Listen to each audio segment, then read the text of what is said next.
Shipping வந்து டோட்டலாக தமிழ்நாட்டுக்கு 40 மட்டும்தான். சேனல் புதுசாக விசிட் பண்ணுறீங்க, சப்ஸ்கிரைப் பண்ணாமல் பார்க்குறீங்க அப்படின்னா ரைட் கார்னரில் உங்களுக்கு சப்ஸ்கிரைப் பட்டன் கொடுத்துருப்பாங்க. சப்ஸ்கிரைப் பண்ணிட்டு பாருங்க. ஓகேயா? சேனலுக்கு சப்போர்ட் பண்ணுங்க. நெக்ஸ்ட் கலர் பார்த்துடலாமா? இந்த கலருக்கு விடு பாப்பா, ஓப்பன் ஆகிப்போகுது. டிவியில் சவுண்டு மட்டும் வைக்காதீங்க.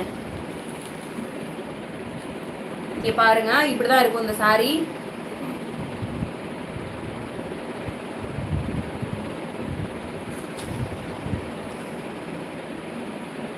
சாரிக்கு வரக்கூடிய பல்லு அண்ட் பிளவுஸ் பார்த்துடலாமா? இதுதான் உங்களுக்கு சாரிக்கு வரக்கூடிய முந்தி, ஷிட் பல்லு. பிளவுஸ் வந்து plain running blouse, plain running blouse. பியூட்டிஃபுல்லா இருக்கும். இந்த பார்டர் சைஸுக்கு மட்டும் நீங்க ஸ்லீவ்ஸ் வைங்க. ஓகேயா? அப்படி இல்லாட்டா 3/4 ஸ்லீவாவும் நீங்க ஸ்டிச் பண்ணலாம். சூப்பர் லுக் கொடுக்கும்.